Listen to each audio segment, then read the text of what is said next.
Welcome to the exploration of consciousness.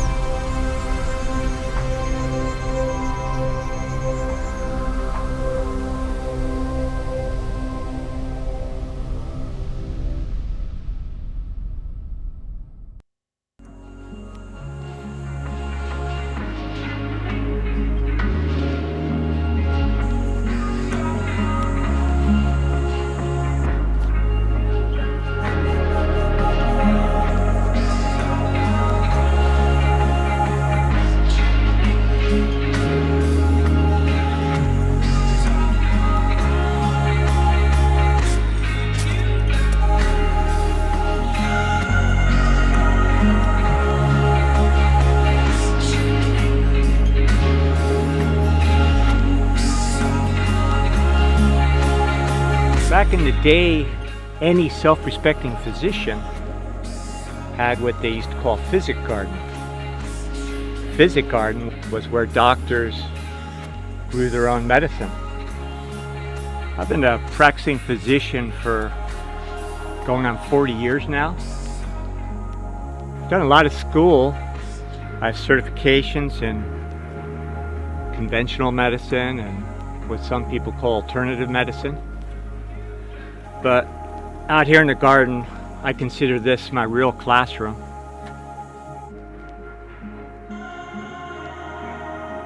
In fact, if I had my way, doctors would go through a mandatory 4 years of farming before they were even allowed in medical school. How can you heal anybody if you never learn how things grow in the first place? My wife and myself are certified master gardeners, and here at the farm we teach permaculture, which is a form of sustainable farming. We grow biodynamically, so things are beyond organic. And we do a lot of wildcrafting around the farm, naturally growing medicinal mushrooms and herbs through the forest areas, in addition to what we grow here. So, like a lot of other herbs we grow for our medicine and our products, we knew the only way we could have absolute quality control and to grow the best nutrient-dense material was to grow our own. In order to understand herbology and the practice of using herbs for health, it really requires getting to know the personality of a plant. And that really can't be done unless you grow it for years. And then it reveals itself to you and its true purpose in a whole different level. And that's why doctors of old had their Physic garden.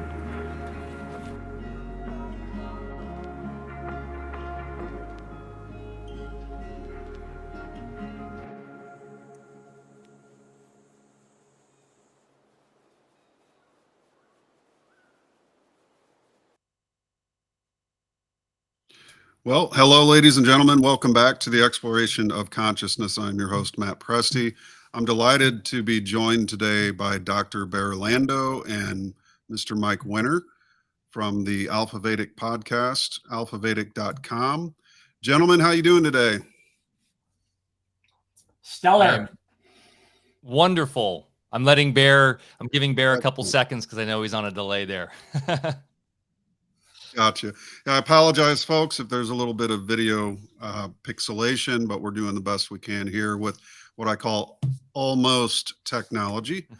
But why don't you guys give a brief introduction? We'll start with Dr. Barre and just give us a little introduction. Who is Dr. Barre and when did he get into the work that he's doing? Well, Matt, thanks for having us today. Big fan of yours for a long time and quite an honor to be here. I always tell my story I started out really as a jock. I'm still a jock. Sports were where I started and where I'm still involved in, really involved in physical disciplines of training and martial arts and so forth. But in my competitive days, and I played at a pretty good high level, I was always on the edge. So I found myself in the university library studying all sorts of things pertaining to the body, and then elected to get degree in pre-med, and then one thing led to another. I worked in the conventional system for a little while in emergency medicine. Then I went to naturopathic college, 4-year naturopathic college, where my area of emphasis was Chinese medicine and classical homeopathy. And then I went to chiropractic college. I wanted to know all about that as well, and got a good biomechanical foundation, and then supplemented that with certifications in osteopathy, and really got heavily involved in biochemistry. I have a chemistry lab here, and really applied that to not only unique ways to test bodies to see what was going on a biochemical level, but also to understand what that meant as far as the electrical forces that put those so-called biochemicals into motion in the first place. I use the same thing in agriculture as I did testing bodies. And now, we have a whole business that's part of a permaculture loop here on my farm. And the commerce is part of it, and it provides self-funding. And our whole project here is to create parallel systems, a prototype for a parallel system, because, as the old system crumbles, as it's designed to do, we need a landing spot. So we're very quickly creating this space here, and also doing it in a way where we can have other people easily duplicate it, and then start building these little farmsteads, in every community that specialize in different types of growing and medicine and foodstuffs. And also we're, putting out there all that I've learned in medicine all these years, just trying to get another generation of doctors that's well trained, because a lot of what I learned, in Europe and the old dark field microscopy and bioterrain medicine and the way I practice, it isn't around anymore. And the icons in the field that I learned with are all gone. So I guess it's up to me to pay it forward here now. And that's what I'm trying to do. That's wonderful. Great biography there. Mr. Mike Winner, how about you? Give us a background. Yeah, I've been blessed to know Bear going on over 20 years. Good friends with his son, one of my best friends, Barre Lando, and we've known each other since college. I guess my story starts at a very young age. I was always stuck in my imagination. I was the kid by myself in the backyard, very content to be alone, climbing in trees, and stuck in my own imagination. My father used to say, get out of your head, get into the real life, the real world. But I think he really appreciates now where that's led me. That took me into always having a camera in my hands in high school, filming my friends and I skateboarding and messing around. And that led me to film school at University of California, Santa Barbara, where I really learned and appreciated the arts there, and was able to embrace my imagination through the act of filmmaking and also DJing. I became a DJ in college, and that's actually how I met Bear's son. We were DJs together and played a lot of parties and events and all sorts of things. And that sort of culminated in me doing events through college and in my 20s, from art sort of gallery events to fashion shows and raves. And I really embraced the underground rave aesthetic of the late 90s, and sort of that punk rock idea of doing it outside of the cultural norms of what was accepted. And that rebel spirit led me into conspiracy, and I became an avid reader of every conspiracy known to man. And then that sort of led me into the conspiracy of health and wellness with some of the health challenges I had as a teen into my early 20s. And actually hanging out with Bryden in his apartment in Hollywood was where I first got to know all these sort of alternative health modalities that he had learned from his father, from vortexing water to just drinking pure aloe. I mean, all these different things, MMS, just sort of stuff that was completely out of the box and out of my notions from my allopathic upbringing, having a mom who was a full-time RN and literally running hospitals. And so that sort of culminated in AlfaVedic down the line, and using my skills in multimedia to push Bear into the public, to do AlphaCast and start doing video production and all these other things that have led to what we opened up the podcast with today. So it's been quite a fun journey centered around the art of creative expression. And it's been a really fun ride, Matt. And I'm very blessed to be here with you today.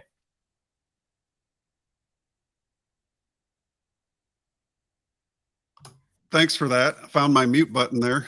Still working out the kinks as a refreshed broadcaster who's taken a 10-year hiatus. But that's a great story, Mike. And we've got in Rebels for a Cause. You're going to be DJing at that event. So we'll run that trailer after a little while. But I really want to get into how the two of you met, because you're really a force de voir. You guys, when I see you, you're usually together in some kind of podcast format or another. And real quick, how many podcasts have you done total so far? I think we just finished with Barney Leeds last week, was 183 or 182. So we've done nearly 200 podcasts. And then if you count all the ones where we've done other people's shows, over 200 easily. Well, that's great. This is what I refer to as the new media, if you will. And it's really cool to see Rumble has taken a lead. It's nice to see people are pulling the plug on a lot of these dinosaur platforms like, Facebook and, of course, YouTube, and opting for a backup, at the very least, to have a backup in case you should get, unfortunately, censored. Like my friend Jason Verbelli had over 900 videos just on alternative science. They flagged him one day, said 700 of his videos were medical misinformation, and he never even talked about medicine at all whatsoever. So it seems they can ban you anytime they want. I'd like to ask you in particular, in regard to your podcast, have you guys dealt with any censorship issues? Bear, you want to take that one? Well, we try our best to talk in code, which I feel really silly at this point, even playing the game. Certain words we can't use. I feel like I'm back in grade school or something. It's something that I never dreamt that we'd be here. I first started going down rabbit holes in 1975. I read a book. It's called None Dare Call Conspiracy by Gary Allen. And I'm like, oh, that's it. And then right at that time, I was working in emergency medical services, but I elected to go to see a chiropractor for an old football injury. And, he kind of opened my eyes as far as some alternatives. And I met somebody high up, a chief of staff in a hospital, that took me under his wing and said, here's what the AMA is really about. So back then, when I really started leaving no stone unturned as far as studying lawfare, and, all the different ways that we've been compromised financially, medically, socially, culturally, I still never thought it would get this far. And to me, it's really surrealistic sitting back and watching the state of affairs right now. It's incredible. So Mike and I Mike Moore has been, clever at keeping us out of hot water. We, get a strike, and then we're good boys, for a little while, and then that wears off. Then we get another strike. And I think, what have we been, Mike? Maybe up to 2 strikes. Haven't quite got that third one, but it's coming. We know it's coming. So Mike, you jump in and give your perspective. Yeah, it's very interesting, and actually it was one of the motivating factors for me to get involved with the project called Cordal, because I saw that this whole sort of great reset panopticon of digital surveillance and centralized technocracy was obviously coming down the line to a point where the new media was going to be squished out, and basically, as Matt Drudge said, the Facebooks, or I like to call it fake book, and the Instagrams and the YouTubes were really digital gulags that were set forth to actually condition the public into the non-truth postmodernity. And, so there is an important distinction here between sort of decentralized and centralized digital mechanisms, right? So Bear and I are big fans of decentralization. That's how naturally inherently works. That's what we stress on the farm, and that's what I try to do on the digital side. So with projects like Cordal, which I'm a co-founder of, we're recreating the internet to be point-to-point, person-to-person controlled as it was supposed to be from the beginning, even though we know the history of the internet comes out of DARPA net and literally from the sort of the darkness of the technocrats. So that being said, we do distribute across multiple channels. Our good friend Sayer G from Green Med Info, who's been a champion of medical truth, started his own platform called Unite.live, which we are on, and we're one of the featured channels on. We pushed to Rumble. We've pushed to DLive for years. And also we're on Odyssey, and eventually we'll be on the new QTube, which will be the truly decentralized Cordal version of YouTube. So we are always trying to stay a step ahead so that we don't have to play into this sort of 1984 newspeak nonsense.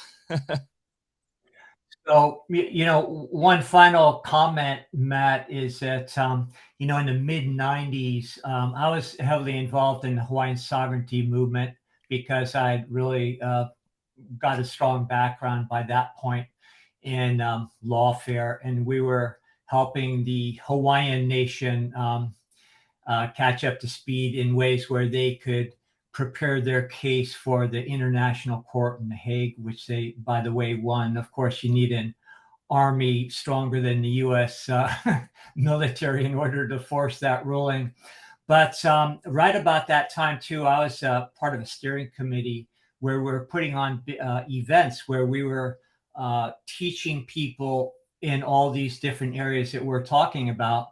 And that was stateside here. And they started getting raided by the FBI and just shutting us down. And all we're doing was telling the truth, and we had, guest speakers like David Icke. And this was way back when we're all youngsters together, right? G. Edward Griffin, Ron Paul. Pre-internet, really. I mean... Yeah, pre-internet. So what we had to do is we moved our venue offshore, and then about 4 times a year we did big events, and we filled up, big hotel offshore auditoriums with a few thousand people at a time, and they're just amazing. But we had to do it offshore, and what a statement. And this is before people were as clued in about all, people, there wasn't as much exposure, but we still had a growing sizable audience. But we had to go to a different country just to be able to speak openly. And the principles involved, not a lot of people ended up going to jail. And I've got a lot more war stories out of that. It got pretty gnarly, but we'll save that for another time. Yeah, and that censorship before people were really even familiar with censorship. It's amazing to me that it goes back a lot farther, folks, than we really know. But it's good to have the veterans remind us all that, the freedoms we enjoy will only be protected by flexing our muscles, by exercising them. So it's great to see that you guys are into this podcasting. And, it was a really a wonderful honor to join you both, to know that you guys have an interest in the Russell work as well. That's really near and dear to me. And here's a little pump for your website there on the ticker. Kind of cool that we have these little abilities that, we can do our own bit of broadcasting. We're not limited to the dinosaur media any longer. And so this brings us into a subject I want to talk about, allopathic medicine. And this is probably directed for Dr. Bear to begin. But when did you really start to understand the difference between the allopathic world? I should say, when were you introduced to an alternative reality of medicine? And how did you get into that?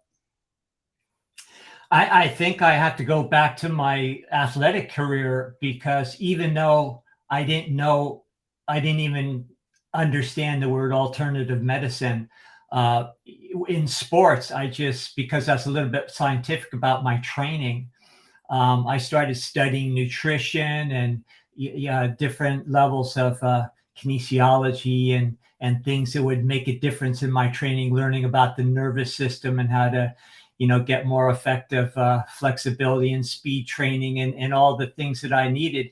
So I was just naturally exploring. And of course, you don't learn that in pre-med or medical school. At least I didn't in my training. And so it was just a natural segue to keep going. So when I was working in emergency medicine, and I told my colleagues in ER there that I was going to go see a chiropractor to see what he could do for my shoulder. They all raised their eyebrows and everything. But to me, it was like, well, hey, why wouldn't you just go try everything and see what works out there? So that's really, I had that mindset from the start.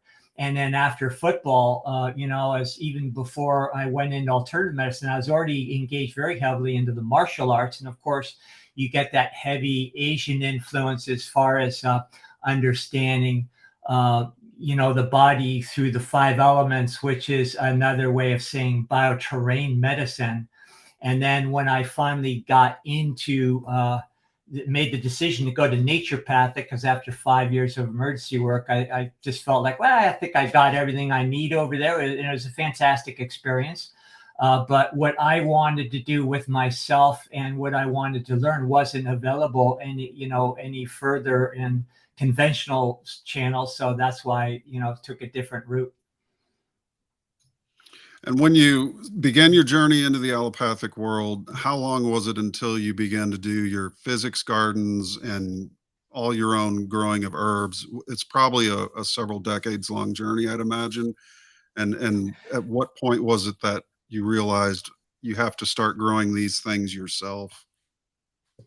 So in the early 80s, I closed down my mainland office. I had a thriving practice there. It's my first private practice in alternative medicine under the auspices of naturopathic. And we decided we wanted to raise our kids in Hawaii instead, because already, and this was like 1981, 82 or something, Deb and I just felt like the mainland was kind of going in the wrong direction. And, so we moved to outer island, Hawaii, which was much different than Hawaii is today. And also I was kind of a surfing addict and I wanted to be next to good waves. So Hawaii, and we were on a 12-acre plantation and, had all of our own food, nice tropical plantation and everything. And I had my offices in multiple dwellings where people would fly in from all over the place, if they needed to stay prolonged for treatment. So right then, because of our lifestyle, and that was off-grid, by the way, that off-grid lifestyle, raising our own food, taking showers under waterfalls, we had a 50-foot waterfall on our property, it was pretty neat. And then I ran into a gentleman, actually his family was under my care medically, and he was a well-known conductor, composer from Germany, Joseph Gunzinger, and he happened to be the most prominent Steiner teacher in the whole world at that point. And then that started me down a different kind of journey, not just exploring alternatives, but now, getting into the Western minds, as far as what some people would consider metaphysics and things. And through that, I was exposed to biodynamic farming and all sorts of good stuff. And so that would bring us up, just pre-mid 80s. And that was when we started whole scale understanding that, no, we've got to head in the direction, where we find ourselves today. And I've studied a lot of the old minds that, the old icons and their whole thing, just as we said in that video there that you played. Any self-respecting doctor had his own garden because they knew, to get the medicine, they had to be in on the growing stages. So they really understood the full, spectrum of energetics and not just, physical properties of different plants. And then also having things that, were unadulterated, that they could then, make their medicine. So it just became a no-brainer to me. And then we had to, just get more and more involved in agriculture and understand how to grow things.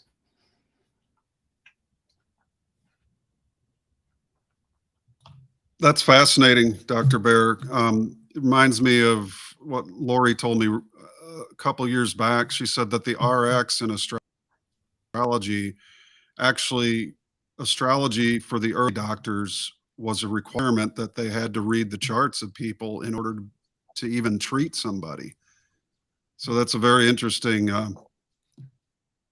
equation there. When you plug that in, Mhm. like having your own physics garden, you've got to have, an understanding of what you're dealing with, not just with the person, but with the plants themselves that you're going to prescribe. So it's wonderful to see that this kind of approach is making a comeback, and it really truly is, especially after the 3-year circus ring that we've been trudging through together, all of us.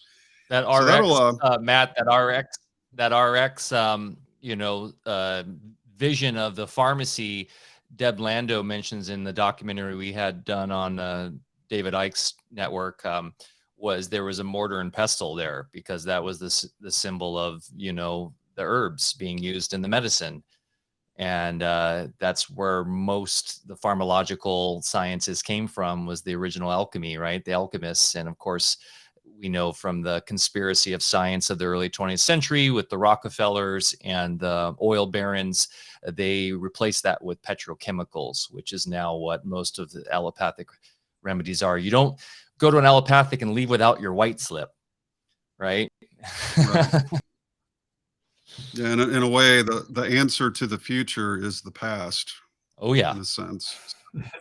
So yeah, Mike, give us a little background on when you came into the scene of, realizing there's more to the world with conspiracy. You probably started, like you said, in the DJ and the rave circuit. When was it that I'm assuming, give me the background too, because I've always wondered this, but what is your relationship with Dr. Bear? Do you guys work together? Are you also an assistant on the AlfaVedic team and in the gardens and all that? Give us a little background as to how Yeah, you my came up to pleasure. that. So, well, first I'll start with how I kind of just came to the understanding that the allopathic model is horrendous. Is that I've been a victim of it my whole childhood, because I was dealing with chronic strep throat from a very early age, and I believe that actually came from youthful injections. There's some good studies now showing that that connection between, I don't know, it's the DTaP or one of those injections to chronic strep throat. And so, of course, every year I got on the antibiotics and I got in this nasty cycle, and I would really just come to fear that annual strep throat, and had that all the way into college. And like I was saying earlier, I was a DJ in college, and I was lucky enough to meet Bear's son, Bryden, and we became very close friends.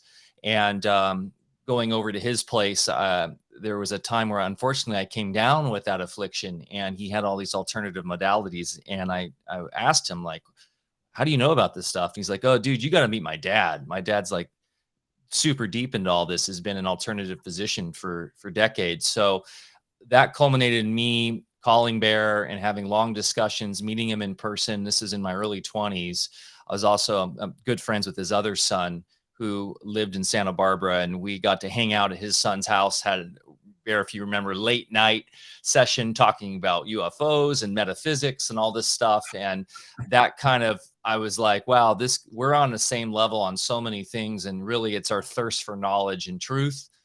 And I, at that time, was working in Hollywood as a independent producer and showrunner. I was actually trying to develop reality TV shows coming out of film school, and I had pitched them to MTV, VH1, E, all these different networks. And I was working in music as well. I was actually, you might find this interesting as a musician yourself, I was working at a Steve Vai's studio in Hollywood Hills called The Mothership. And Cool. working with legends in classic rock, and my main role was working in technology, doing the websites for them, doing the media for them. And at that time, I was working on the side with Bear and his family, helping them with another project. And yeah, that just kind of grew in the relationship. So I'm a partner in AlfaVedic. I handle the technology side, so all the website, the media side. And when I can, I was literally just at the farm, was at Bear 2 days ago, shooting some video there. It has inspired me to become a gardener myself. So I actually moved my family from LA in 2016. I left the industry and I went full in, all aboard into AlfaVedic and into my own entrepreneurial pursuits as a web developer, and moved my family up here onto the Smith River. And it was the best decision of my life. And so, yeah, I became a full-time or really a passionate gardener, and have my own gardens here on the land, and food forest and greenhouse and all that. And when I can, go over to AlfaVedic Gardens to support them, and mainly on the media and technology side. That's fantastic. Very cool. Kind of puts a couple things together for me, because I'd always wondered, how you guys came to meet. And so very interesting. You're getting the inside scoop here, folks, on the background of the AlfaVedic team. So very cool. One of the things that's near and dear to my heart that I wanted to discuss with you guys, which is partial reason for the invitation, but all three of us sitting here have been or are firefighters currently. I know, Mike, you're a volunteer firefighter. Correct. What county in California? This is Del Norte County. I'm a volunteer firefighter for my little town, Gasky, of 650 people up here in the Six Rivers National Forest. Very cool. And you, Dr. Bear, you were actually a full-time, is that right? Full-time He was a firefighter? pro. Yeah, I kind of fell into it because my two brothers were firemen. My next oldest brother was a marine biologist, and then he was looking at my oldest brother, who was a fireman, and he said, "Wow, that's a way better gig." I like that kind of kind of shift work and everything. And it was kind of cool. So he became a fireman. So he became a chief. And my dad was fire chief of the Gray Eagle volunteer fire department, which is up, just north of Tahoe a little bit. So at one time, all four of us were firemen. But how I fell into it, I was in pre-med. I was off to medical school. I thought I was going to be an orthopedic surgeon, which is what I wanted to do, because I figured I could parlay that into sports medicine. And I found out through them that Stanford and the Novato Fire Department were creating this program in unison where they were going to train paramedics, because paramedic thing was just starting to get big. There was that TV show Rescue 51 that I showed you I was on a little bit. And but anyway, they were looking for the fire department was looking for people with the credentials, all the pre-med stuff and everything, where they get this through this paramedic program. Stanford wanted to put out this next level, elite level of paramedics, that would pass up what was going on in Seattle and down in Inglewood in Southern California. And I thought, well, that's kind of cool. And, so I applied, I got accepted and everything, and went through that training, and ended up, had to go through the fire academy because I had to be a fireman to, ride on the rescue units.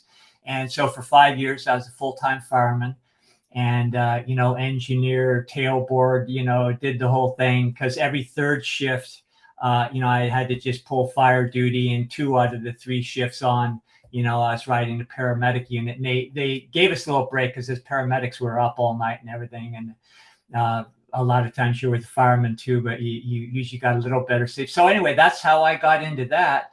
And, then moved on with everything else after that, when I felt like, got it. And it was a great experience.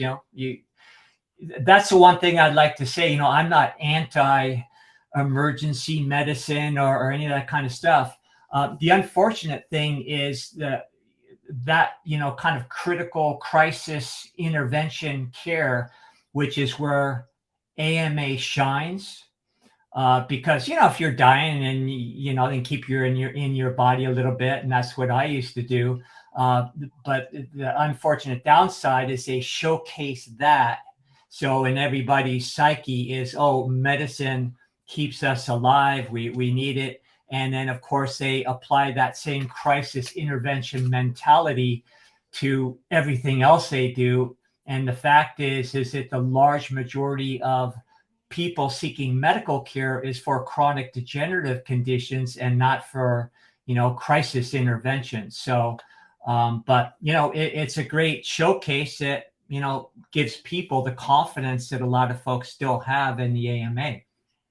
Yeah, Yeah, Western medicine excels at trauma remediation, and of course, look at society. They push trauma on every element and aspect of society. So of course, that is that is what people think of medicine being, is because they're psychologically enmeshed in trauma. If you are in what I call normie world, yeah, it's really wild. It's what Bear and I talk about, is this like sort of war mentality, right? Of medicine, that it's the war on germs, it's the war on the viruses, it's the war, against disease, versus the grander understanding, as Walter Russell would definitely would push, that essentially nature is not inherently warlike. It's inherently God's inner knowing, and which is based on the truth of eternal light and love. Yeah, and that's well said. And we definitely have a wonderful traumatic allopathic medical emergency care system within this country, probably the best in the world. But yeah, when you get into the treatment side of it for chronic disease, I think that's where they cross the Rubicon and burn the bridge behind them. And then you've got the Rockefeller oil-based, petroleum-based medicine industry that sought to rid the homeopaths and the herbalists out of the equation, so that they could basically, back in the time when monopolies were being formed, that was the path they chose. But it's really a sick care industry as opposed to a healthcare industry. And unfortunately, the word I had is attached to that. Go ahead. sorry. I had a good experience in naturopathic college, in that I got a real firsthand historical account of medicine at the turn of the century, and what at what time naturopaths were actually the prominent doctors. People don't know that they were the doctors.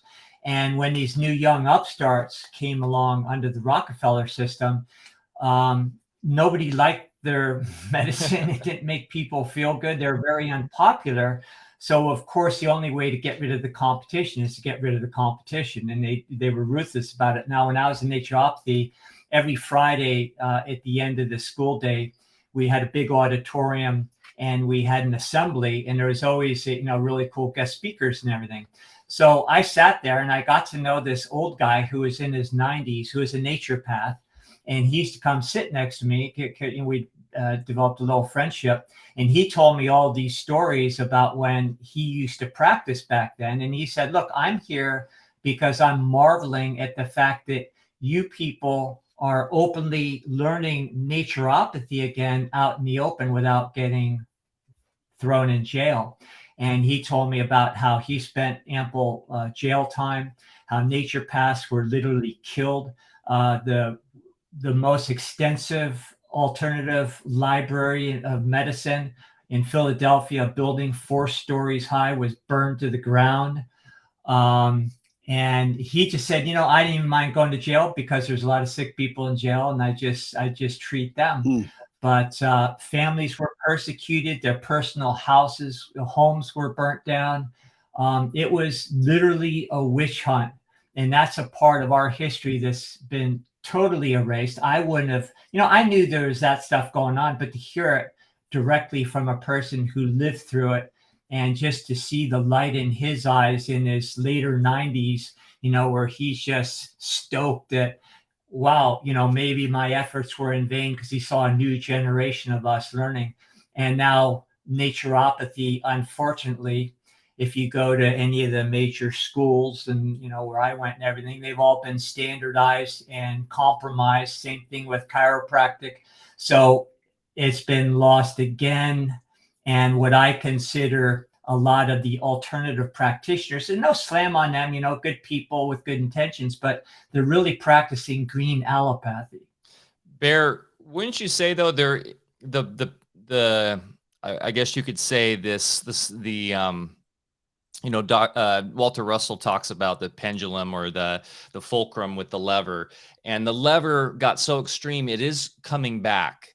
And I do think we see in our circles a younger generation finding inspiration through the alternative media, thanks to the ability the internet has given us to have truth come out, where they're finding a new interest in old books, in trying to find the truth, and reemergence of the true sciences and true naturopathy and osteopathy and these modalities. And we've been hit up a ton, AlfaVedic has, about, hey, how can we create a new school? How can we create new learning methods and modalities for us to know how to actually do this the right way? Because we want to know for not only our health, but our community's health and our family's health.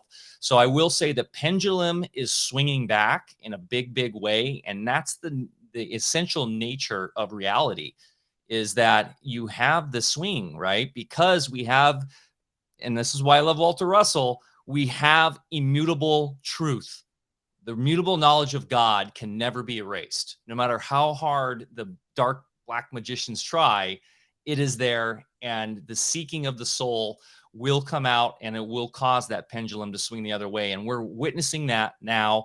Bear and I are involved with a new online educational summit, if you will, coming out in June, called The End of COVID, that we're presenting. And it is a educational journey, taking people from the very beginning of the Flexner report, what we're talking about with, the demonization of the naturopaths and the true sciences, to where we are now, and why, if we understand this, we can put this all behind us and we can move forward, as long as we have faith in our own ability to do it ourselves and stop projecting to external forces and external authority.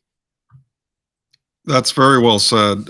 Is this a school you're speaking of, or is there going to be a form of a documentary that also? This is actually somewhat of an online conference, if you will, or a summit. Okay. It will be a 83 session, free to the public, Wow. sort of class you take. So we'll have like 5 modules at a time dropping through a learning management system. We'll be doing this on WordPress through LearnDash.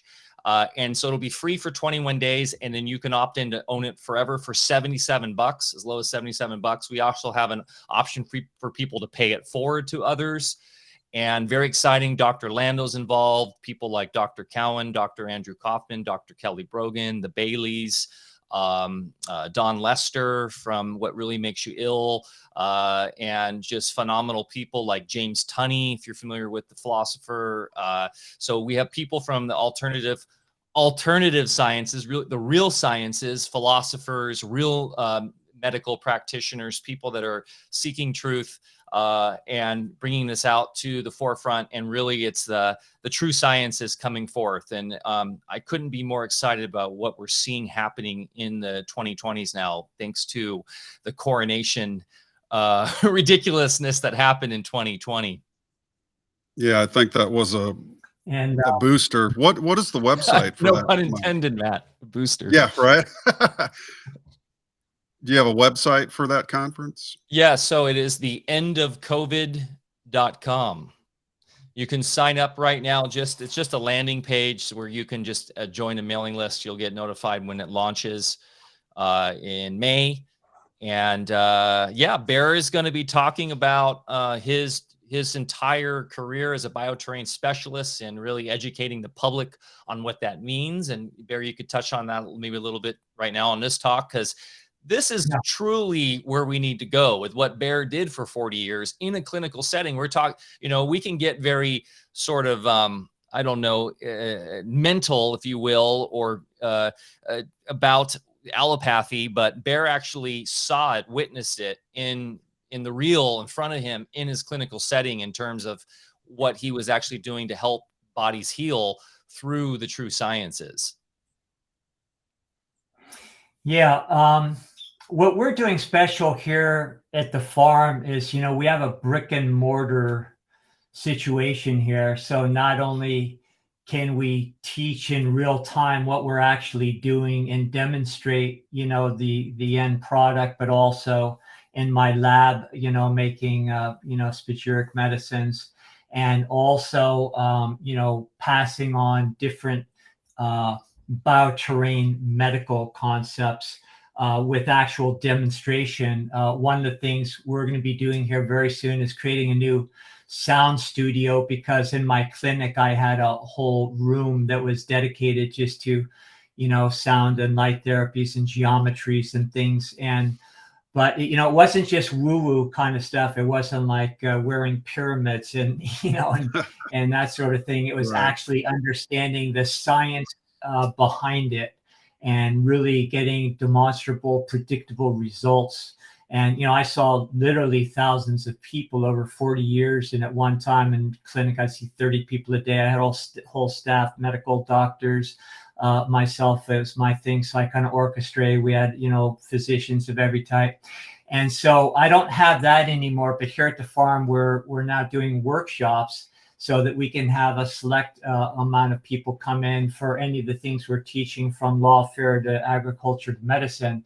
And then we videotape them. And then our new site will be a platform where people, much like the online training that Mike's talking about with the other group there, we'll actually have those on tape so we can share that too. And it's totally gratifying to me, because I was always just content to keep my head down and do my work. And I had no desire ever to show my face, because, there was a point in my career that there's severe repercussions if you got out in the open with what you're doing, especially if you're getting results. And so Mike kind of convinced me to get out there. He had to nudge me more than once to, to get out and do the podcast and everything. Well, the thing was, yeah, Matt, so real quick, Bear, like we'd have these long conversations, and Bear would be telling me about all the stuff he would do in the clinic. And I'm like, well, where can I find that? Because he was already sort of on the path towards retirement. And I was like, I'd love to have that work done, because he was at that point in the Lost Coast, and I was down in LA. It didn't really make sense for me. It was hard to drive up there. And he was like, well, there's really not anyone doing that. I was like, what the? Well, we need to get this information out of your head into the world so that we can start to develop, whether this be an online course study or an online school or somewhere where we can get this old world, information that really does come from, the old bioterrain, French, German physicians, and the concepts of alchemy and stuff back out here. So that's what was the prime motivation behind AlphaCast, was to do it in a modular sort of way, where we had planned on having guests, but really the way it started was we were going to take different topics and subjects that Bear understood and just have conversations about it, so that people could start to really ingest this in a non-academic way, because we know academia often gets stuck in the mental plane, and to truly know something, you need to ingest it in a way that you, I don't know, spiritually, emotionally understand it, right? So that's kind of the format of our podcast. It's not just like a straight up academic presentation. We do it in a way that's, more of a free flow conversation. Yeah. And just like, sorry, Matt, I've got the voice delay. Sorry, I'm talking over you guys. I was just going to say, that's where Walter Russell comes in. He, famously said, information is not knowledge. I've always been more of a hands-on sort of guy. My dad was a master mechanic, and I kind of grew up with that. He could do anything with his hands, and I was always working with him and just learned how to do everything through him, and that translated into my athletic career and then growing stuff. So I was never really an academic for the sake of academics, but I had to delve in, whenever I had to learn the proper background that I could then put into experience. And I'd say, after seeing so many people for so many years and applying bioterrain principles versus, germ theory and all the other stuff on the other side, I just got consistent results and learned through that how things grow outside and in the body as well. So I believe, that really created a knowledge base rather than me just reading something out of a book and saying, repeating it. And segueing into Walter Russell, he was the missing link for me that Right. took all those things that I learned in, Chinese medicine and Ayurvedic and from different cultures all over the world, and really helped me, my Western brain just wrap my mind around what's going on behind the scenes as far as the physics, why maybe Chinese medics thousands of years ago knew what they were talking about. Yeah, that's fascinating. Like you say, all the knowledge in the world, what good is it if it's not put into action, right? That's why God, having all the knowledge in the universe, has so many bodies to express his knowledge in motion.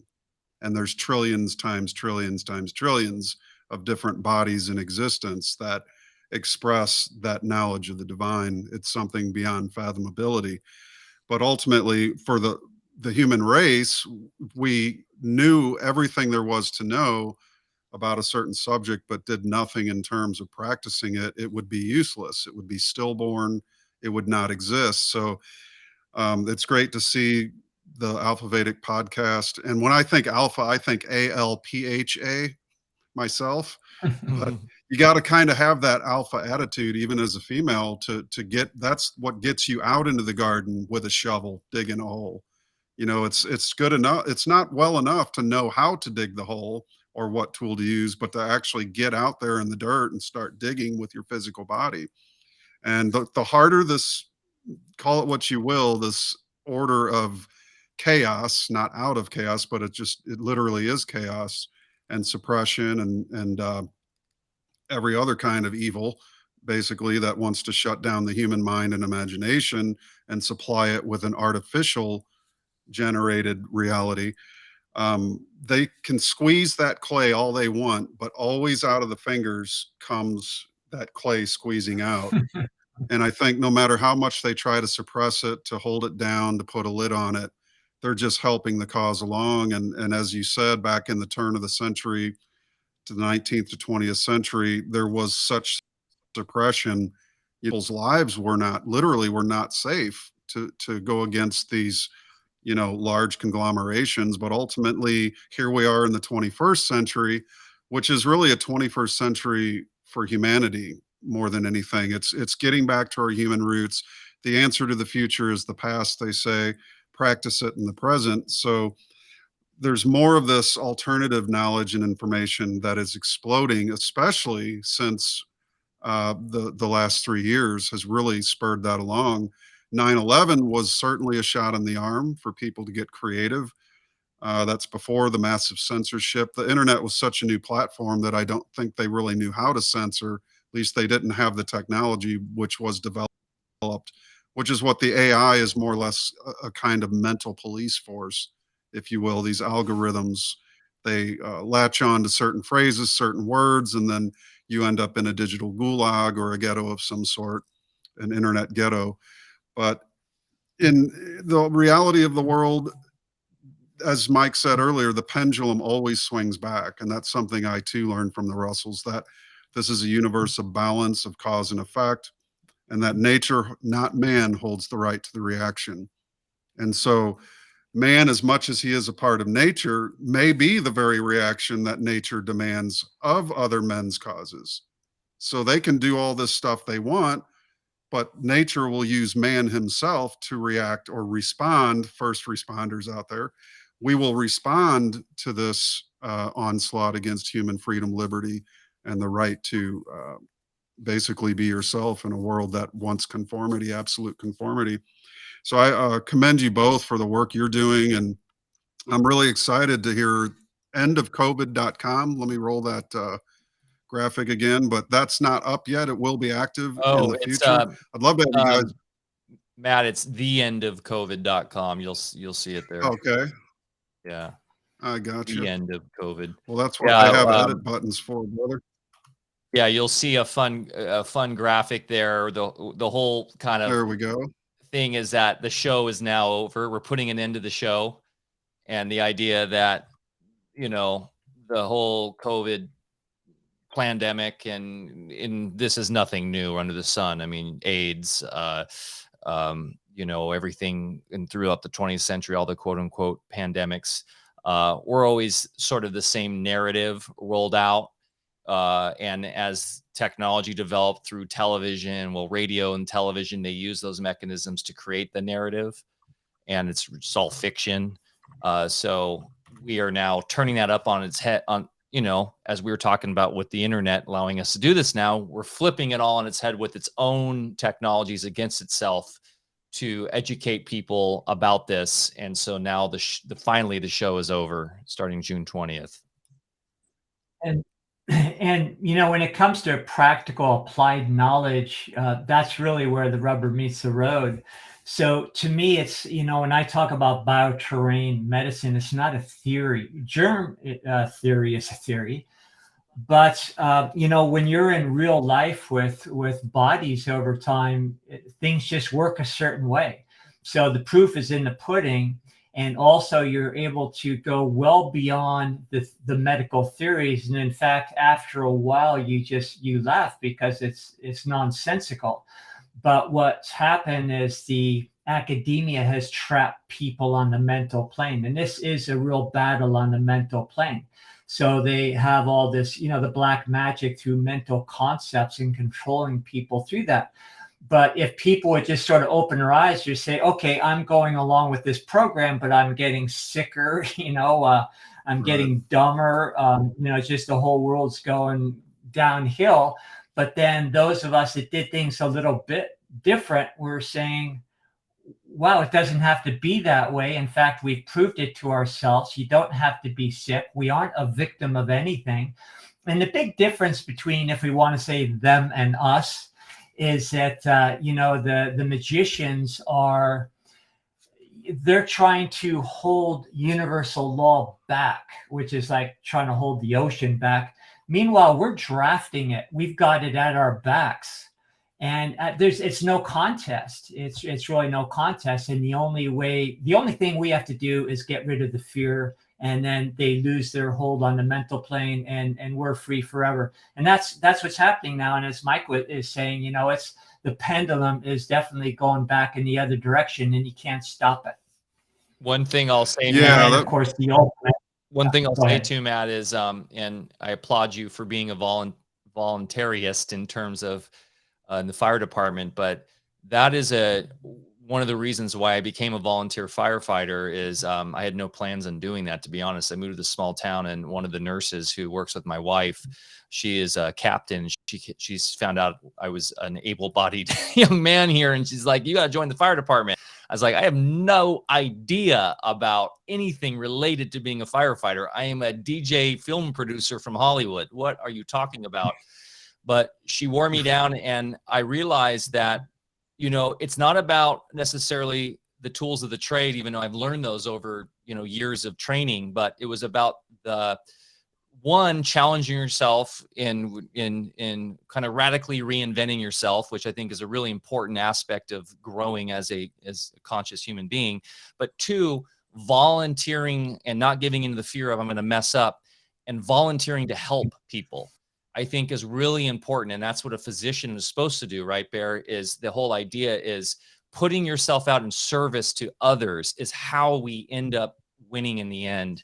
It's that simple. And I wanted to represent that to my two young sons, and my wife does that as an RN too. It's like, that is where we win, is by actually helping each other and not giving into the fear of messing up, but just doing the work by giving. And as Walter Russell says, this is a give and a double giving universe, giving and giving more, if you will. And by doing that, that's where evil subsides. The evil exists because we allow it to exist in our own dimensional world, in our own internal world. And I choose not to have evil in my world. And I do that in every way I can by volunteering as much as I can to help those in my community.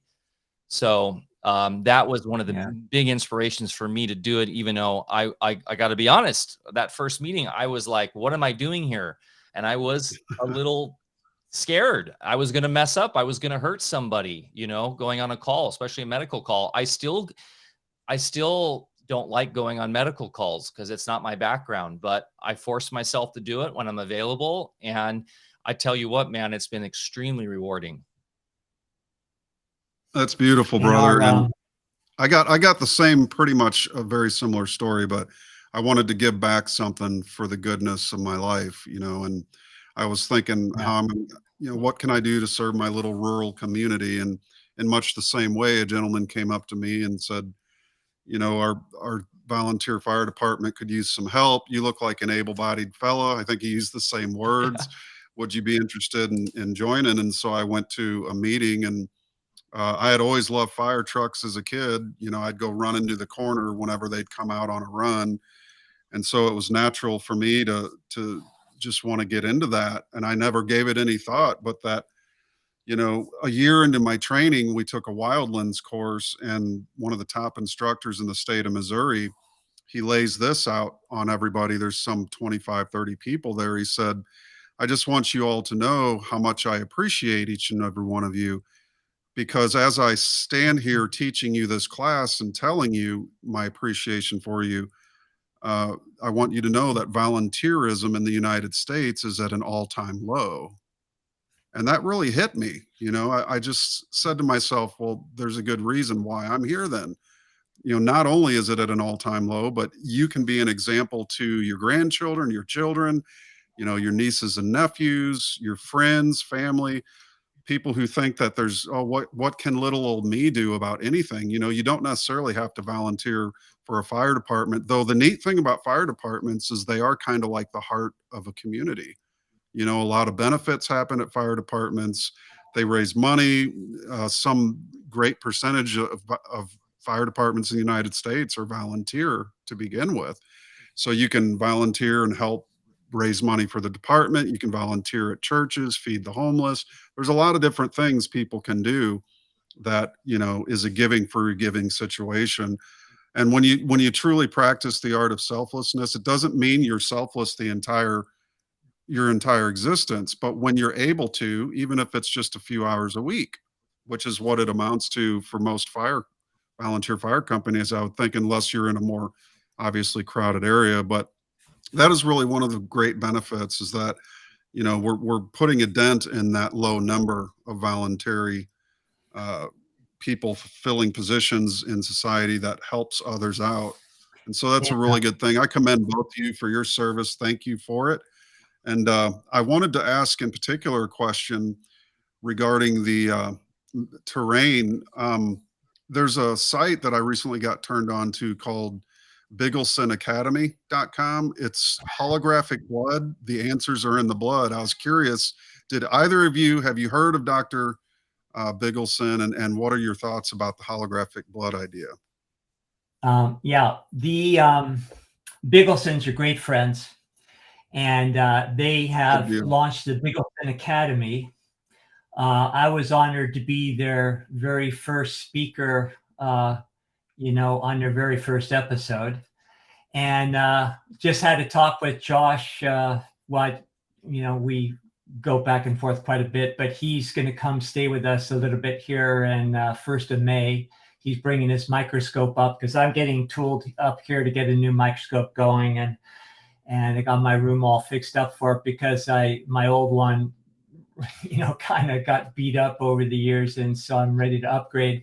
And so he's helping me. Josh and Adam grew up with their dad, who was a brilliant practitioner, and also one of the few people I know on the planet that actually studied with some of the same people that I studied with. Gaston Naessens in Belgium. I started out with people in Germany, Maria Blecker and people like that were the living legends of the time, that emanated from Gunther Enderlein, and were carrying into practical application the things that Bouchamp originally discovered, as far as the terrain being everything. So yeah, they're amazing people. They do great stuff. Now, what was unique about his dad, when I looked under the microscope, I was looking for signs of a certain type and understood the pleomorphic colonizations of organisms in the body and how they seed form in us all the time. And when the body has something to clean up or regenerate or anything that bodies do, these microorganisms progress into these higher valent forms. Because in that morphological change, they might turn into what the medical profession would consider bacteria, and maybe the bacteria in that coccus form, would migrate to an area of connective tissue. Maybe you're out surfing, you get a coral cut, and the body needs to get these bits of coral out there and out of the skin and up. So these penicillin notatum inside of us pleomorphically progresses to that bacterial form, and they become scavengers, and then you get little pustules on the skin, and then the brilliant medics come along and say, oh, we cultured it, we found this bacteria, let's call it Staphylococcus, not realizing it's not a distinct stationary organism living independently in nature. And then they, of course, try to kill it, which, that's another whole discussion as far as how not smart that is. So that's Josh and Adam really are chips off the old block of their dad, who went down the same road. And what he discovered beyond just normal terrain medicine is that there's these forms that he would see in the blood. Now, I used to see these same things, and I used to stare at, like, boy, am I looking at an embryo? Am I looking at somebody's organ? It looks just like a liver. And, I didn't know what to make of it, honestly. I don't know if I was having a 60s flashback or if I was actually hallucinating something or actually seeing what I saw.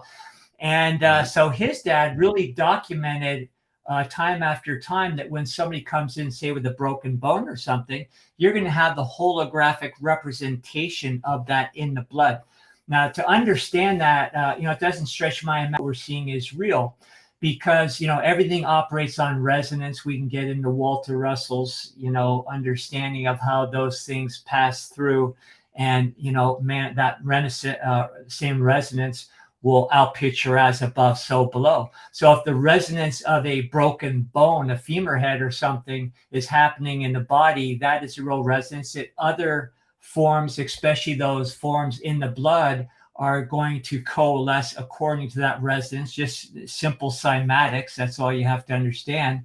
And then you'll see it depicted right there in front of you. So when I started studying their dad's work, I thought, oh, okay, I get it. And so they're, I'd say, the only people out there right now that are actually that level of understanding. They've also got an amazing grasp on just general bioterrain medicine. So yeah, good folks. We'll be doing a lot more with that in the future. We've done 2 alpha casts with them. So we literally just had them on the show 3 weeks ago, and that was a phenomenal one. And they were on last year too. So if you guys want to dive into those shows, they're really fun and break down all aspects of the holography of blood and the terrain.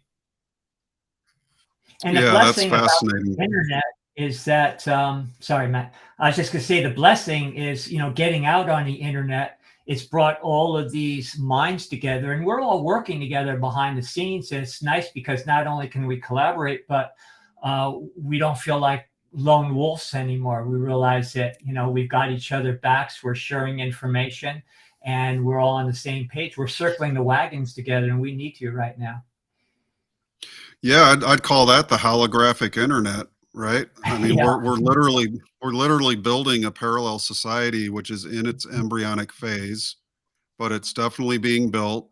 It has not been born yet, but it is en route, and nothing's going to stop it, because the momentum's there, the holographic application is there, as above, so below, as within, so without. And I encourage all folks, check this stuff out. There's new information coming out all the time. And AlfaVedic.com. Let's look at your website real quick while I'm adding a couple more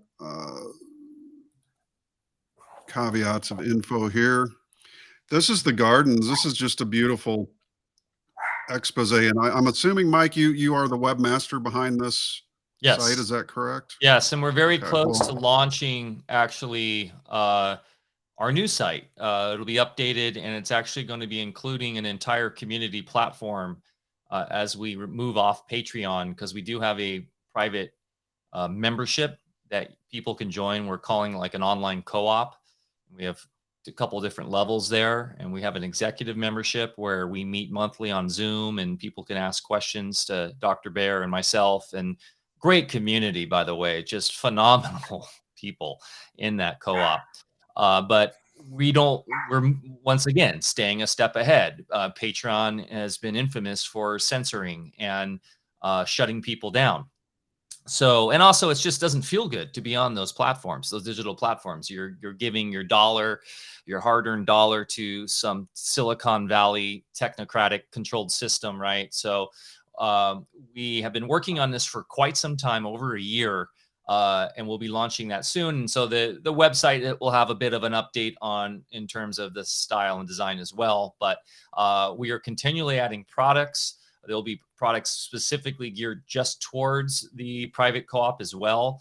And that is really how we fund the operation, is through the products that we create on the farm and also through the membership. So if you guys are interested, you can go to alfavedic.com and follow the links, and you can join us on Patreon. But soon you'll be routed directly on the site to the membership that you can join there. And it'll be great, Matt, because we have like, traditional forum on there, and people can cover all these different topics without fearing of censorship, groups, and the ability to communicate with each other, all, much more secure, decentralized, open source format that we're using. And we're not relying upon any third-party technocrat systems.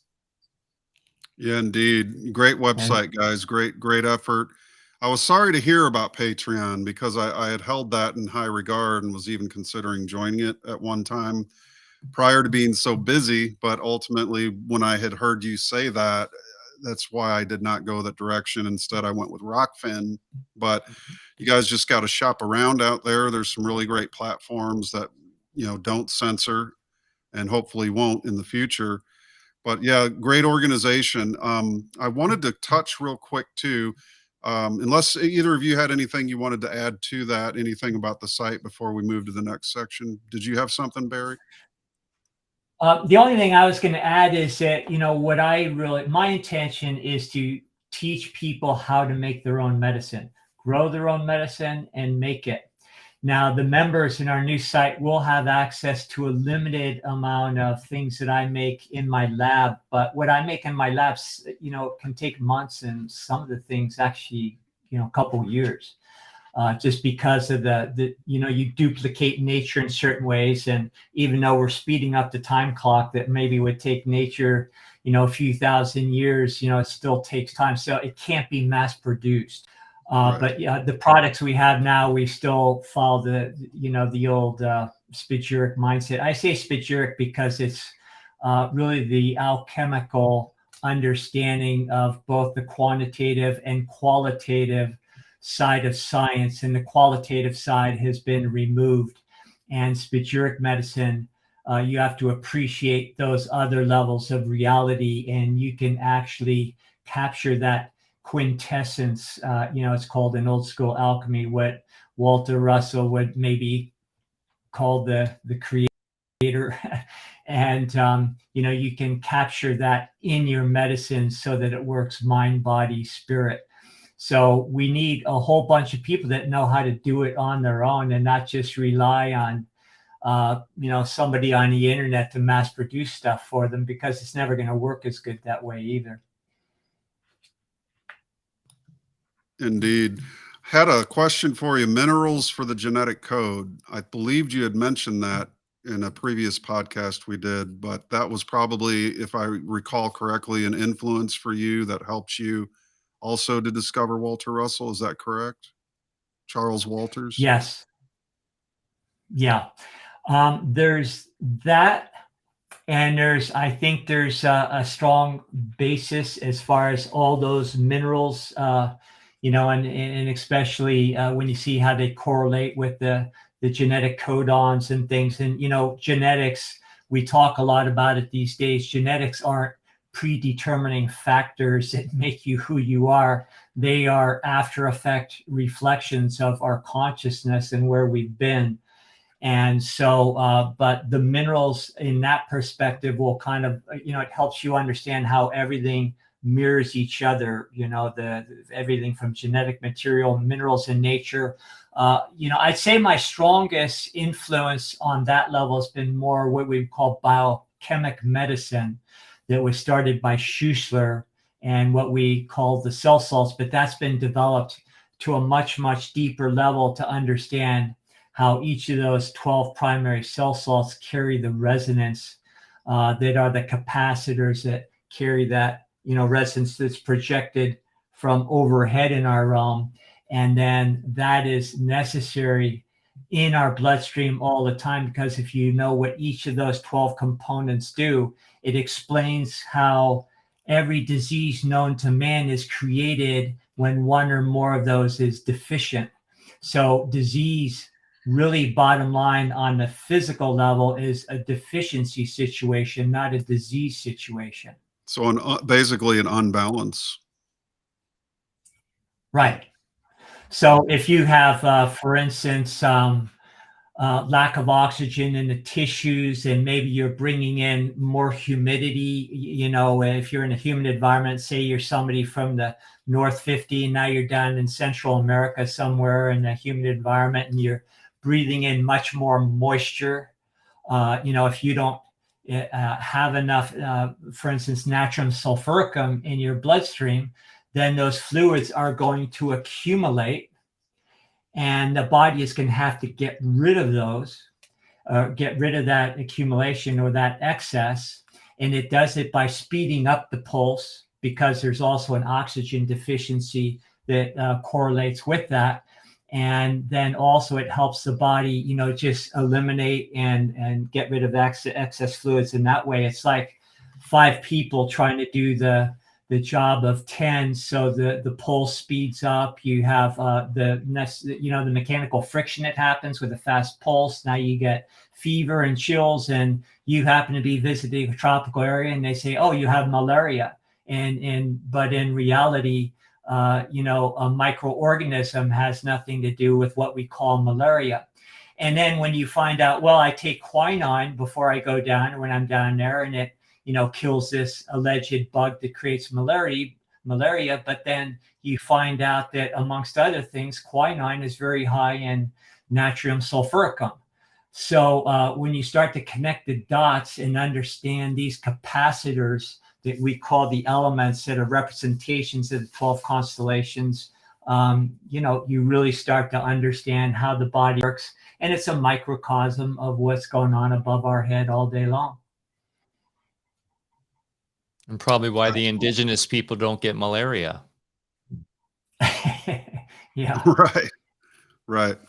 And you could even, with that understanding, you could create travel protocols for yourself. If you know you're going to be, traveling to a place that has a high humidity, you can bring the extra salts or, compounds with you, so that you could stave off this stuff in sort of a preventative measure, if you will. So that knowledge, that's the beauty of Walter Russell. His science was so far ahead, but it was said that if, people were to apply it, it could apply literally across all spectrums of medicine, industry, healthcare, chemistry, biology, astrology, astronomy, you name it. I mean, everything with this kind of an understanding. And really, it just comes down to one word: balance. And that's the beauty of it. And that's the one. That brings me to one of the next topics I wanted to discuss. And I don't know if it's both of you or just you, Dr. Barre, but the magical land. Would you like to talk about that? Let the listeners know what is the magical land, and when is that coming? Well, it's a documentary about what we've created here. Since that was filmed, we have made great strides here on the farm, and everything looks completely different. And it's, levels of evolution beyond that. But it was great because it got us more in our formative years, and the Ikes, the David Icke family just felt like what we were doing was, worth more of a deep investigation. I'd been invited on Iconics a couple times to do interviews, and then we got to know each other. David Icke, way back in the mid 90s, as I already mentioned, was one of our feature speakers at our events. Mm-hmm. But they really wanted to do this. So we had a film crew out here, at the farm here. And, it just kind of gave a nice little synopsis. Now, originally, we're talking about doing a series of these because the first one is just more of an introduction, ourselves and Mike and all the people that are involved in AlfaVedic here. It's really a family operation. And now we've got a bigger story to tell, but it was a good intro. I think they did an amazing job. I would like to have seen it a little less as far as myself and just more into some of the things we're doing here. But I think it was a good one out of the blocks there. Mike, you give your perspective there. Yeah, no, it was fun. I mean, it allowed me to kind of jump back into film, which was great. And also Bear's son, Bryden, who's a partner in AlfaVedic, he was the director and helped sort of formulate the overall structure with a producer from Iconic. So we brought out a DP from LA who was a young lad who was very skilled. So it looks beautiful. And my kids were in it, which was really fun to see. And Bear's grandson is in it. So it's really like a multi-generational film, something, a time capsule, if you will, that I look forward to watching for many, many years in the future. Some beautiful shots in there, man, of the redwoods and the ocean and the farm. But as Bear said, that was like almost 3 years ago, Bear, we shot that. It came out on Iconic last year, so it took a while to come out. So if you want to watch it, you would just need to get a membership on Iconic, which now you can watch on Chromecast and all these different sort of smart TV applications. They're trying to be kind of like a Gaia TV style network, of truth, and they're doing a great job over there, being in the really taking a sort of foot forward for the alternative media and putting a professional sheen on it. So that was really an honor for Bear and I and the whole AlfaVedic crew to be thought of, to be included with them, especially since David Icke was, for me, one of the original sort of people that woke me up in the late 90s. Sure. I tell the story of how his book literally popped out in the metaphysical section and fell on my foot. Which one was it? It was one of his very first ones. And I opened it up, and that was the first I'd really heard about the sort of reptilian stuff and all that. The biggest secret, probably. The greatest. Yep. That was it. And I became obsessed with that book. So I'll fast forward now, we're working with David, and he'll actually be featured on the end of COVID, and he's, been doing great work. So yeah, check it out. That was a really fun project, and we'll be doing more of that in-house sort of stuff, shooting on smaller micro sort of films and stuff. But also I'd love to continue that storyline and do, whether they pick it up and do another one or we do it ourselves. We still have a lot more to tell. So definitely keep an eye out. We've always kind of thought that AlfaVedic would grow into something bigger, and embrace the partners' different skill sets. And Bryden and his wife, actually Stephanie, they have created films themselves and have a passion for it, as do I. And we foresee maybe even doing feature films that are fictional, full features about someone like Walter Russell or Rudolf Steiner or, Saint Germain, the alchemists of yore. And actually imagine doing really fun, amazing types of fictional film that are based in truth, again, like we had, in the past at some times. So, and having good entertainment again. Yeah, brother. I volunteer to not only act, but help direct, help produce, help shoot, whatever you need. Let me know, because I've shared in my heart the desire to want to produce and direct and film and create works of either nonfiction, fiction, imaginative productions, things like that. but we could certainly pull together quite a cast and crew for very cool productions Yeah, that will replace some of that this would dying that would be Hollywood. amazing to get you out there and do that. Imagine doing the For sure. definitive Walter Russell movie and call it The Secret of Light. I mean, that would be, if you did that right, that could be a mass hit, and we would independently distribute it. Wouldn't need to go through the studio system. There's plenty of There you people go. doing that successfully. I often right now use The Chosen as a great example of that, which is a Jesus series out there, but they're doing it all independent. It's the largest, highest budget independent series of all time, and all they did was crowdfund it, and they put it out through their own platform. Now it's on like Amazon and stuff, and they have a feature film that will be coming out, and so it's easily doable now. And Excellent. one other project my wife and myself have going here at the farm is we're putting out little short regular features, that are easy for people to make the time for 5, 10, 15 minutes. And we're calling it Off-Grid Elegance, because we feel like the internet is rife with off-gridders doing films of themselves out there slopping the pigs in the snow and everything. And, it just makes it, I think a lot more gritty than it has to be. And we live very nicely here. We're completely Right. self-sufficient, but, we're not roughing it in any way. Right. We have to, it's labor intensive, no doubt about that. And maybe that's not for everybody, but we're starting in the spring season right now. We just started doing a little more Instagramming to, prep for it. And then we're also working with John Nolan at Inspire.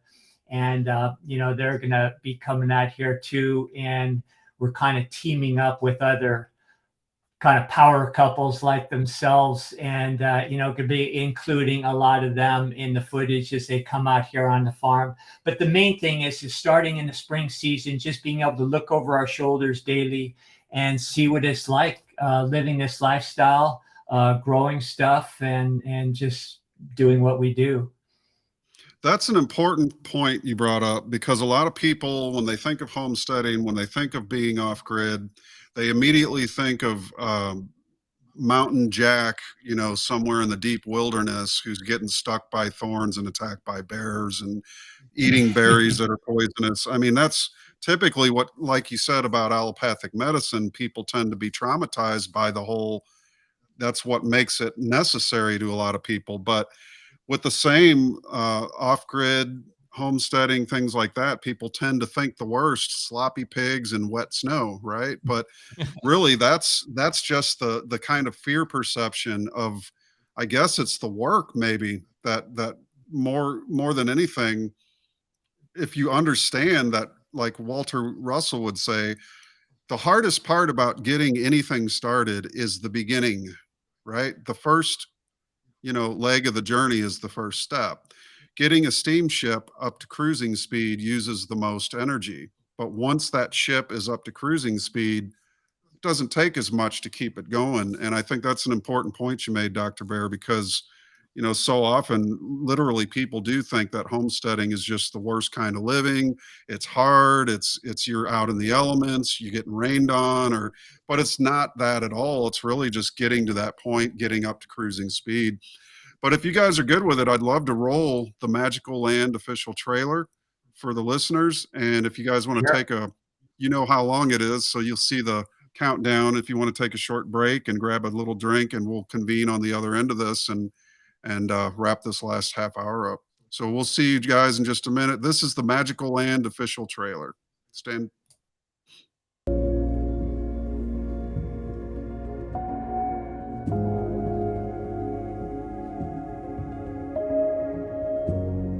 People are the rightful stewards of this plain.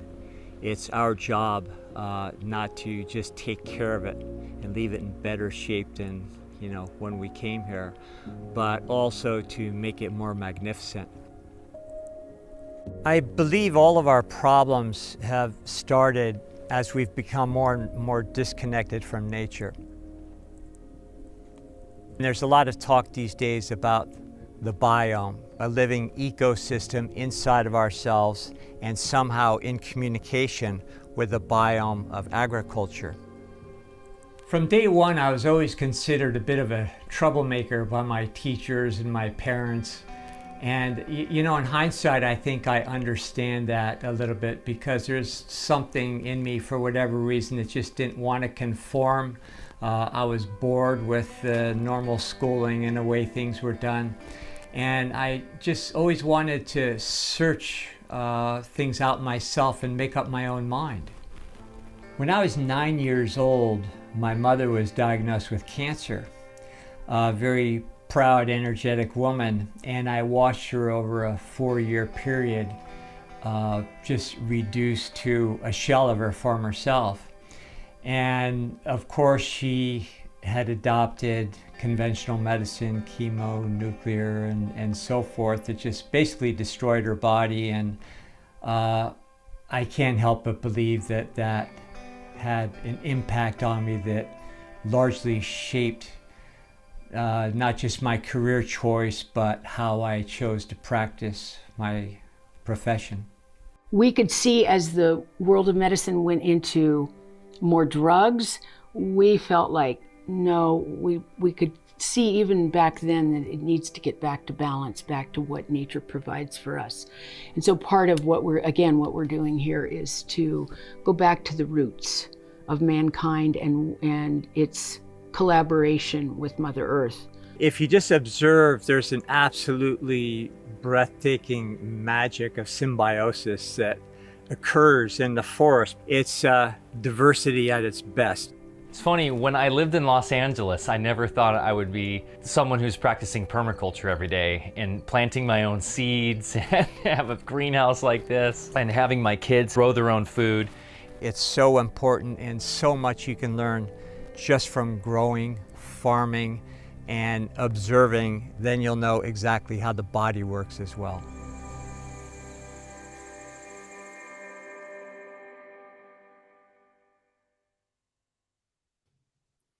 It's funny, every time All right. I look at that, Matt, I just think of poor Bear, who was recovering from a serious detoxifying event, some would call being sick, that from the mass spraying we were unfortunately having at that time. So he looks, that's not how normally Bear looks, but he fought through it like a champion. He was literally on death's bed at sometimes. But hey, that's what we do for the company, right, Bear? So what you're saying is I'm much handsomer in person. Yes. Well, as an impressionist, right, too, I must say. He has the pixelated look today, but all good.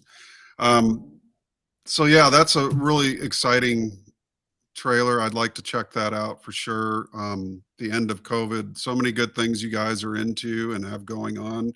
And I wanted to also cover, there's an upcoming event that Mike Winner will be DJing at in Tennessee, right outside of Nashville, called Rebels for a Cause. You want to talk about that a little bit, Mike? Yeah, I was actually hit up by Courtney, who's the organizer, who found out about me through Alex Zek, who is going to be speaking at that, who's a dear friend of ours and a huge supporter of AlfaVedic, and actually is the one who's doing the end of COVID with us. And he really wanted AlfaVedic to have a place within that summit, because he sees us as pioneers in the field of educating people around the terrain and true health and wellness. So shout out to Alec. And he actually came out to Music in Sky last year. You know, I talked in the beginning about my days as throwing raves and stuff in the underground. And really, that aesthetic has always stayed with me. The original rave days was built around this concept of plur, P-L-U-R, which is peace, love, plur. What is it again now? Peace, love, understanding, respect. And it really is that aesthetic that kind of helped us get through the heart of the sort of collective insanity of 2020, where we were being forced to, especially in California, as you know, the lockdowns and all that, the forced separation, and actually all the festivals and stuff had been all corporatized over the years, and the plur had been left, and that the underground was gone. They all canceled their events. So my friends and I were like, no, we understand we're not gonna, there's no fear of a quote unquote virus. We're going to throw an event. And so we created Music and Sky, which I'm actually wearing the shirt of right here. Truth, love, and freedom is our core motto. And so we did that event in the heart of our collective separation in 2020 in Joshua Tree, California. And that's culminated now into our 5th event this summer, which Dr. Barre Lando will be the keynote speaker at. Finally getting him out there. We've been trying to get Bear to come out, leave the farm to come out to Music and Sky. So very, very, very special event this summer. And Deb will be there. We'll have the AlfaVedic in full representation with a vending booth and all that. And so Music and Skies kind of has an underground, in the underground, people really know it well for, being one of the few actual festivals that happened in 2020.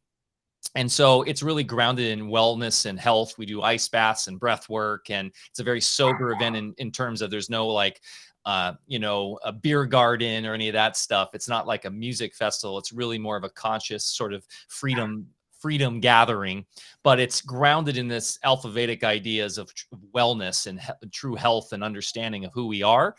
And so we have speakers that talk about common law or natural law, philosophies, universal law, bioterrain medicine, even not to the scope of Bear, but we've had people like Melissa Sell come to talk about Germanic New Medicine, and Kelly Brogan, if you're familiar with her, big names in the alternative health space. And so it's really unique. There's not a lot of events like that. So Courtney, I guess she found out about that and saw that that I've DJ'd at those events, and I've DJ'd a lot of like freedom events. So it's one of my favorite things to do, to come out to events that are really backing freedom, and then celebrating it through art, because I feel like we can get really heady and mental about talking about these things, but unless we actually get in the body and feel it, it's not real. So that's why art's so important. And that's what I think the 60s had the momentum it had, is because it was grounded in the music and in the culture of the sensibility of freedom. And we know that was co-opted by the CAA and Tavistock and all that. But now we have a chance to do it again and ground it in art in a way that is decentralized and that is really by the people for the people. And that's what Courtney and her partner are doing out there. And that's what Music and Sky does. And there's a lot more events like that coming up. So I love coming out and DJing at that event and getting people to dance and really let loose and celebrate freedom through the movement of dance. That's wonderful. It's sort of a cultural rebirth without the mind control. Yes. Why don't we go ahead and run that trailer real quick? Stand by, everyone. This was a short one.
That's very cool. And I'm definitely looking forward to meeting you on the scene, Mike, for the first time. That'll be great.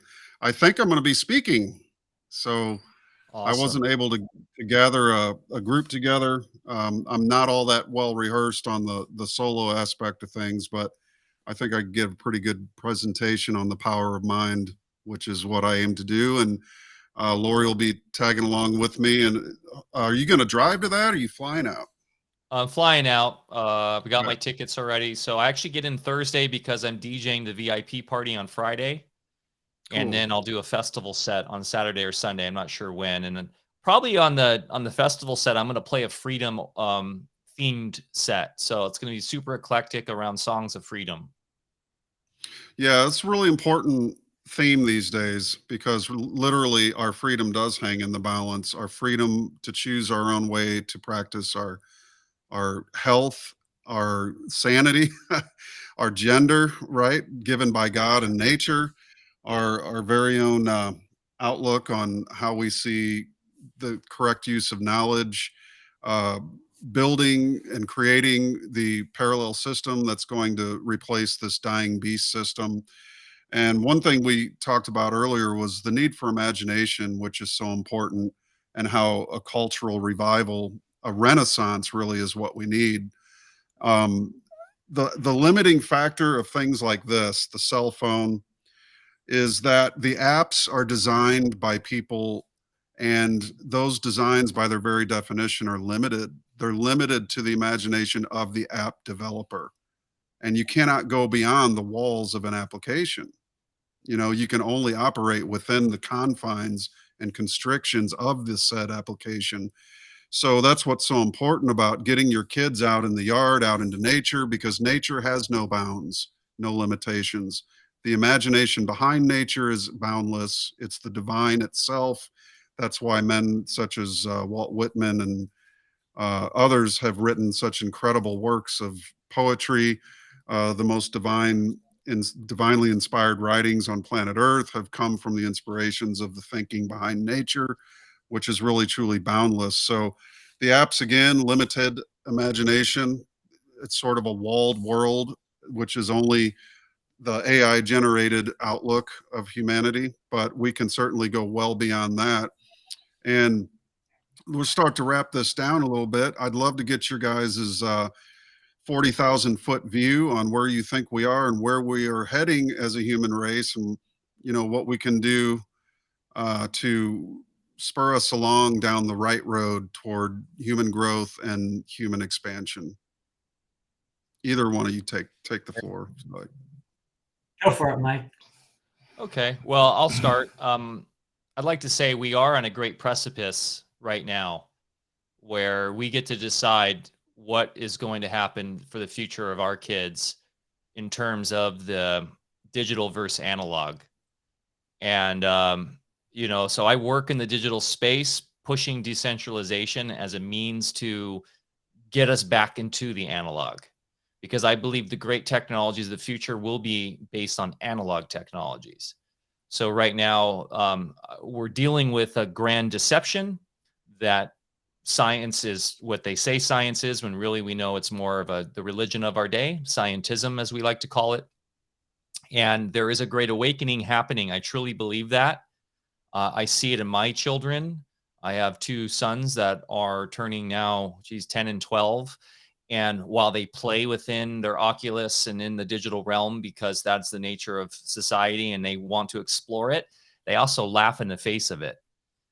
Partly due because I'm their father and they, and my wife's super tapped in. But my point of bringing that up is that we don't need to tackle this with fear or have fear of it. It's just technology. Technology is a double-edged sword, and it depends upon the consciousness using it. And we can transmute that to take us in the right direction. So that's why I work in decentralized digital technology, but with always the means to get us back to the analog. I can't stress that enough. And that's why I am so happy to live where I live, because we get to embrace nature at all times, because we literally live in a forest.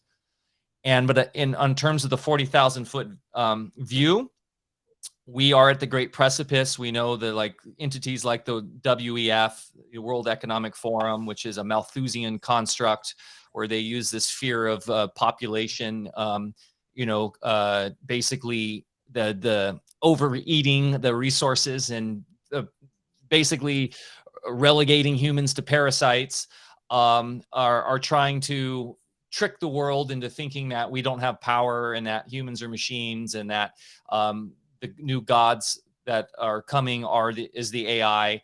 And the woke culture is here to sort of push that. But there is a huge pushback happening right now. I truly believe that, especially in the United States, but all throughout the world. You're seeing in France right now. You're seeing it in South America. You're seeing it like in Brazil and all these places. And while the technocratic sort of grip is really strong right now, as you were saying, Matt, because we understand natural law, the clay will come through the fingers and the dam will break. And I truly see that happening. So at the direst times is when the great sort of revolutions happen.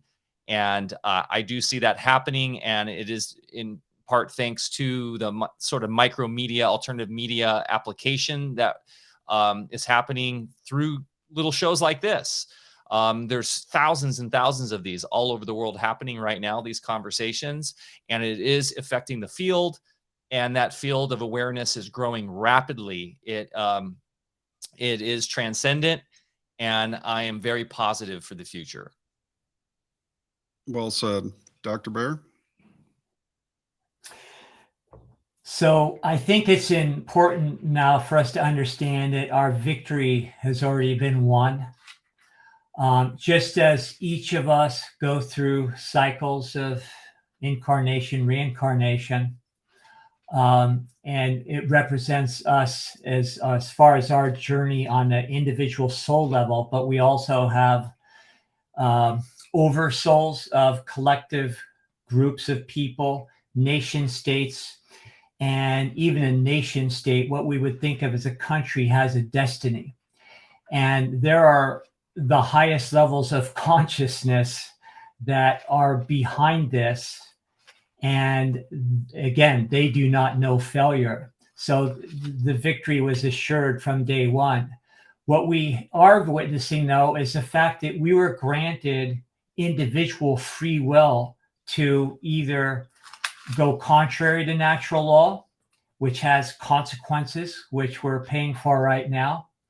But now that we're at the grand culmination, we have to, just like a sick person by necessity, has to someday walk into all the issues that got them there. And when you treat a sick body, as I often say, all the things come to the surface. And if you didn't know any better how things work, you'd think that things are getting worse, before they get better. That's what we're witnessing right now. These would-be controllers have no power except for what we give them. That's why they have to control us on the mental state. But they're losing it. There's too much exposure. There's too much information. Just all the venues like this right here are collectively creating that moment of critical mass, which I think we're about a split second away from. And when critical mass happens, things shift instantly. That old saying, it takes a long time, then it happens all of a sudden. That's exactly why it happens that way. That's the moment we're at. So I don't, for a moment, get distracted by what some cheesy politician is doing, or what somebody with a few $1 billion thinks they are doing, or consider power. Power is not $1 billion. When I look across the river there and see the waterfall coming down into the river, that's power. That's what we're harnessing. So we just, at this point, I think the most important thing for all of us is to not get distracted, keep our eye on the ball. And the big picture is that it's a done deal. And we have a choice. Our final choice is we can go down with the ship, or we can be part of the new, the real force that is manifesting on this planet right now. Everything else that we see that's capturing the news cycles is pure fiction, absolute fiction. And a lot of people aren't taking it seriously anymore. So we've got the rascals right where we want them. Right. It says Machiavelli said fear was a one-way street. Love was reciprocal, meaning two ways, which is what the whole cosmology of Walter Russell is, a two-way cosmology with love at the center of it, the creator being love itself, which scientifically defined is giving for regiving. And Machiavelli said the best way to control people is to remove that reciprocation and simply make it a one-way street of fear. And I think the more we get aware of the fear being the improper use of universal law, which does have repercussions, as they say, courage is what you use to face fear.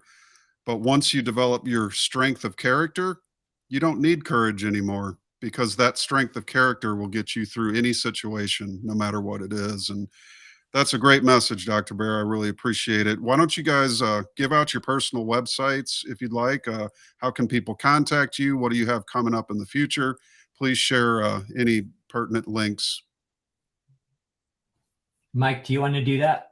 Yeah, sure. You can find out everything about AlfaVedic at the link below here that Matt's has presented here, alfavedic.com, and that's with an F. We did the F just to stand out a little different. So ALFAVEDIC.com. We have a great Telegram community, t.me/AlfaVedic. Our YouTube channel is still there, hanging in there. But if you really want to find our shows, the AlphaCast show, just go to alfavedic.com/AlphaCast, and that has all of our episodes there. We primarily use the Unite links because we know they won't be taken down. And then patreon.com/AlfaVedic to support us right now until we launch the private platform. And that's about it. You can go to our link tree. That's LINK, let's see, is it TREE or /AlfaVedic. That has like all of our links and everything going on. You can our Instagram and all of our social media stuff. Check out Music and Sky. That's musicandsky.com. That's the wonderful freedom event this summer that Barre will be speaking at.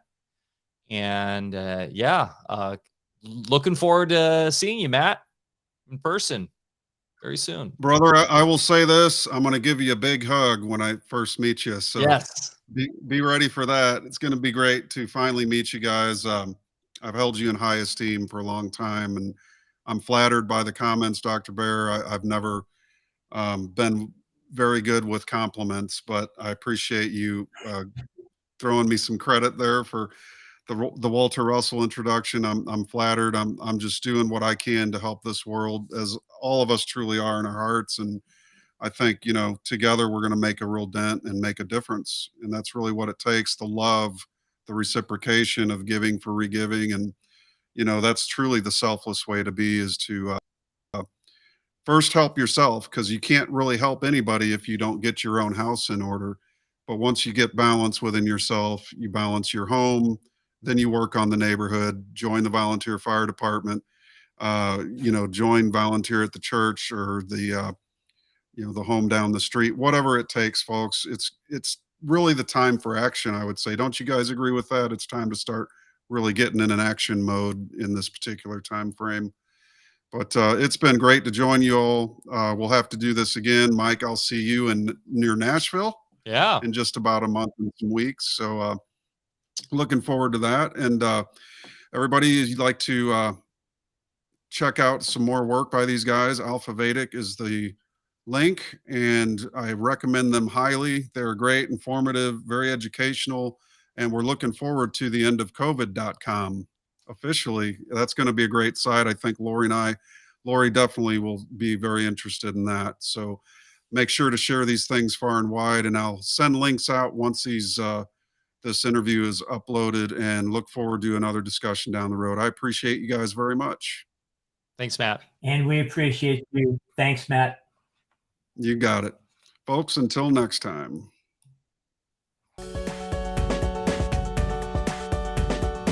Ladies and gentlemen, thank you very much for viewing and for sharing the link to this tech podcast. To find out more about the work that I do, you can visit mattpresti.com. Scroll down to the bottom to view all of my social media links and channels. If you feel so inclined, you may leave a donation through the Cash App by scanning the QR code or using the hashtag $MPRESTI. To contact me, simply reach out through the contact form at mattpresti.com.